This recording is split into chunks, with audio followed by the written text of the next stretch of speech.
AP ప్రభుత్వంపై APCC chief Sharmila తీవ్రస్థాయిలో విరుచుకుపడ్డారు. ఆరోగ్యశ్రీ బకాయిలు చెల్లించకపోవడంతో వైద్య సేవలు నిలిచిపోయే పరిస్థితి వచ్చిందని ఫైర్ అయ్యారు.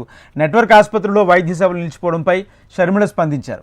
ఆరోగ్యశ్రీ విడుదల చేయకుండా వైద్య సేవలు ఆపేదాకా చూశారని మండిపడ్డారు.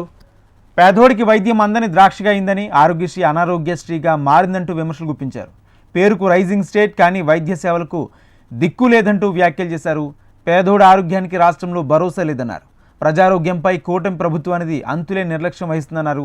ఆరోగ్యశ్రీ సేవల కింద 3,500 కోట్ల పెండింగ్ పెట్టడం నిజంగా సిగ్గుచేటని ఆగ్రహం వ్యక్తం చేశారు. గత 9 నెలలుగా పూర్తి స్థాయిలో బకాయిలు విడుదల చేయకుండా వైద్య సేవలు ఆపేదాకా చూడడం ఏంటంటూ ఆరోగ్యశ్రీపై సర్కార్కున్న చిత్తశుద్ధి ఏంటో అర్థమవుతుందన్నారు. పథకాన్ని నిర్వీర్యం చేసే కుట్రలో భాగమే ఇదంతా జరుగుతుందంటూ ఆరోపించారు.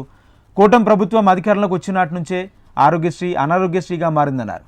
వైద్య సేవలను విస్తృతపరుస్తామని, వైద్యానికి గ్లోబల్ సిటీగా చేస్తామని గొప్పలు చెప్పే చంద్రబాబు ముందు ఆరోగ్యశ్రీ నిధులు విడుదల చేయాలని అన్నారు.